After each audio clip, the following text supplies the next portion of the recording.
Well, we're going to get to the next topic here. Stephanie, if you could share the screen about audience, right? And really learning how to define our audience. So if you can see here up on the screen, we've got, something that we always do is creating these buyer personas, right? And it's really nice sometimes to have an actual, image with a little bio to understand, who it is that we're targeting. And you can have, a couple, primary and a couple secondaries. But really, if you think about, once you've identified your purpose, before you can initiate any relationship, you've got to understand who you're connecting with, right? So that you can kind of develop content that's relevant to those people. It relates to them and it relates to the context of their current situation, right? And you really want to empathize with your potential audience. So a lot of times in training, we'll do empathy mapping to really understand, who are our various constituents, what do they, what problems do they have? What are they hearing, thinking, feeling, saying, and doing? What do we really know about them? Is it mostly men? Is it women? Is it a combination? What are some of the psychographic information, some of the demographic information that would be helpful? What's their lifestyle like? What keeps them up at night? Right. And so when you identify these for your audience, you can really kind of take a deep dive into understanding their pain points and then developing content around it. And so some of the, tips and tricks to be able to collect this kind of, consumer research is, looking at Google Analytics, right? Looking at your analytic system and looking at, the demographic information, the topics that are resonating, what are they typing into Google? What search terms are they typing in to actually land on your web pages? What social media platform actually sent them over to your site? Like, where can we attribute some of our sales to so we can understand where we're going to spend, more of our time and effort? Also, internal knowledge is really helpful. Your sales, marketing, customer teams, they're going to have insights about, what kind of content would be interesting. And also social media listening. And I harp on this a lot, but there's so many tools out there to really monitor hashtags, keywords, mentions, sentiment, and understand, what is the industry talking about? What are our competitors talking about? And what are just people talking about in general around certain topics that might be helpful for us to understand what it is that they need. Reason that they're looking into social media, right? Maybe they're just bored and they want to get entertained, or they just want to escape their reality and belong somewhere, right? So we have to look at those motives of why they're using it. But then we also have to think about, gosh, we can't ignore the elephant in the room, right? The pandemic has certainly changed the way that we do so many things. And we don't have to be so focused on COVID, but it is affecting how we work and eat and sleep and how we visit people and vacation and socialize. And we are changing with the times. We're adapting and changing with the situation that we're in. And, what are we doing that's really new? We're social distancing. We're wearing masks, like Traveling Vineyard in there. They're actually together. They're wearing masks. A lot of times we're doing things by ourselves or in smaller groups. There's a bunch of new rules that we have to follow. What can't we do anymore? We can't enjoy experiences the same way that we did together in larger groups. We can't do the kind of traveling and vacationing that we're used to, dining with friends, spending as much money as maybe we want to spend.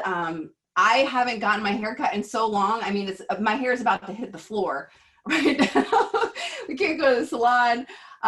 You can't see your family or maybe your parents or grandparents. A lot of coordinated activities are canceled, like games, sports.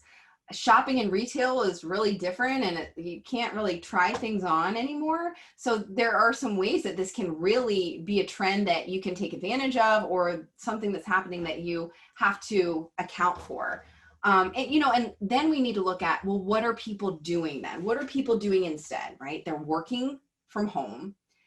They're biking. I got a new bike. They're going outdoors. They're in nature. They're slowing things down a little bit. They're cooking, they're baking bread, they're doing all these projects around the house. Some of them are using gaming and technology in order to stay connected, to be together. You're getting your groceries delivered, where a lot, like I never had groceries delivered before this, and now I am. So I'm getting used to doing things in a different way. Customers are going to like a drive-in movie theater instead of regular movies. They're watching a lot of Netflix online. They're reading.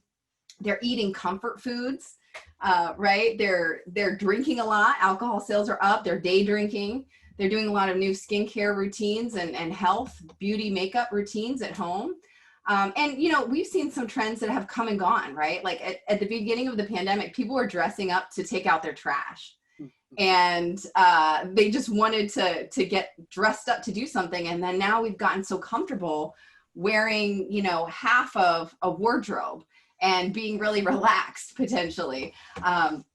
Or, you know, now that everyone's starting to go out and wearing masks, there's a trend for women to say, you know what, I don't really want to put my makeup on if I'm just going to have a mask on every day. No one's going to see that. So we have to think about, you know, what are these trends and how does that impact what customers are going to perceive? So if we post something that hits on a pain point of the customer, it's going to get their attention, right? So customers are tired, they're stressed out, there's mental health on the forefront, there's some trust issues about information that's coming in, right? Because we hear, wear masks, don't wear masks, and we don't know what to believe. There's a lot of people right now, especially as school is starting, thinking about what are my childcare options, thinking about you know, staying healthy or like being sick or looking at the environment. Some people have lost their jobs, their health insurance. They're concerned about finances. Their budgets are often much tighter. They're spending money in different ways. So you have to think about what are these trends? And if you can target in on those trends, that means that your content doesn't have to be flashy. You don't need a video production team. Instead, it just needs to be relevant, and that relevance will stand out in the consumer's mind. So think about that. You know, those trends, how can you really build content around that so that it grabs their attention? And Charmaine is going to talk about value and how it relates to Ada. Yes, so I'm not going to let this customer journey go. I will not let you let it go. We're going to keep talking about this. And here is, I'm going to talk about this for a moment. And then we're going to go into a breakout session so you can actually do this, right? So we're trying to understand trends, right? So that we can kind of predict what would be the right marketing program, content, and offer for the right people, right? Based on a really deep understanding of their interests, their wants, and what they might be going through. So you may be wondering, you know, what should I post about that would be helpful to my audience? And when we think about the customer journey, that's why it's so important, right? So that we can learn how to learn what's going on in each phase. What are the thoughts and feelings of the customer that we've profiled in each phase, so that we can provide the right content at the right place at the right time. And so when we understand this progression from becoming aware of your business, what you have to offer, considering the options, and ultimately making the decision to solve their problems with your, you know, business opportunity or with your product or service, then we can create content that aligns with the needs of all the visitors, and no matter where they are in kind of identifying the roadblocks and determining their solutions. And this big buzzword right now about personalization, right? So we can personalize with confidence, we can personalize at scale, and deliver the right interaction and experience and the content on the right channel for each person that you're trying to engage with. So let's look at each phase. We've got awareness, right? We already talked about this is where, you know, the customer themselves, they're aware that there's, you know, a need, a problem. So now they're kind of researching information, they're seeking out answers and trying to solve that problem or that need. Your job in awareness stage is to convey that you understand the prospect's problem.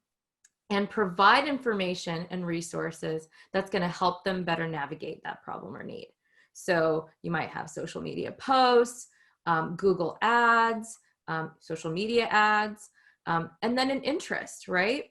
With any piece of content that goes out to get people interested should have some sort of call to action, right? This is how you can get the potential customer to move to the next stage, right? And so, you've captured their interest. You have maybe some valuable contact information. Maybe you grabbed their email address, right, because of a promotion. Maybe you grabbed, their email address for some important information. Maybe you gated that information so that you could grab that email.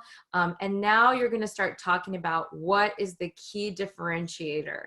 And how can you get that point across to your customers? So pricing guidelines, demos, webinars, FAQs, that's the kind of content that they're looking for. And by the time your customer starts kind of reaching the decision stage of the journey, they're going to have all the information they need to make an informed decision. And so here, they're almost ready to go for that action. They've narrowed down their options and they're trying to decide. So testimonials, reviews from customers, reviews from successful distributors, product demos, free trials, how-tos, competitor comparisons. These are all going to be really, really helpful. And the list kind of goes on. Yeah, so on the next slide here, we have some research done by Marketing Chart, seeing some examples of tactics that kind of create value for customer along a journey from, getting personalized promotions, product launches, information about product launches. People like to feel special. We all do. We like to feel like we stand out and we're getting something that not everybody gets. The idea of VIP groups and this and that is very common.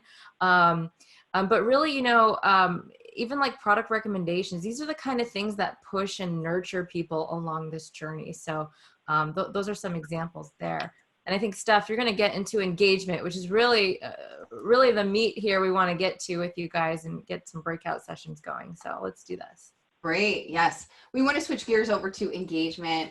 And, you really amplify that value when you're engaging. And engagement can really be simple as, liking, sharing, following somebody, or it can be more thought out, like commenting and getting into direct messages. So you might think about like, who do we even engage with? And you could engage with customers, partners, competitors. It could be professional organizations. It could be local businesses just around you. And engagement should be used throughout that customer journey, not just, at the very end. It should be used to nurture relationships throughout the customer journey. And we wanted to get you into that breakout group so that we can really talk about that. I know that there was a study on ZoomInfo, and they were looking at customer engagement. And 54%, it was like the current state of customer engagement. And 54% of customers think that companies need to fundamentally change how they're engaging, transform that engagement strategy. And customers who are fully engaged represent 23% higher share in profitability, revenue, and relationship growth. And then another element was respondents that were 18 to 34, 72% of them said that they'd be more loyal to a brand that replies to them compared to a brand that maybe is a little bit more silent. And when you're looking at respondents that were 45 years old and older, 47%, so almost half of them felt the same way, right? So it's that engagement, that responsiveness. And the last one was about marketers. More than 75% of marketers say that maximum engagement happens in either the middle or the end stage of that marketing funnel. So thinking about that too, of our engagement strategy. Listen to your customers, on every channel possible, watch their behavior, and, create automation around whether they've done something or not, whether they've opened an email or not, they get one thing or the other. Nurture them based on the data and follow their journey, so you know not to bother them with certain types of content when they're not ready for it, or to, duplicate content that they've already seen, right? And so really tracking is important, and that's really part of listening and understanding the journey, and then really analyzing that data, their preferences, interests, and expectations, and then engaging with them in real time. I think that's one of the real time-consuming things to do. People don't realize that you can spend all day engaging, but it's not enough. And we always say this: it's not enough just to push out some great content. So you can do P, A, and V. We've got a little sound there. You can do P, A, and V, but E is going to be the one that's going to boost and elevate and enhance everything that you've done. And so that's a really something to spend time on.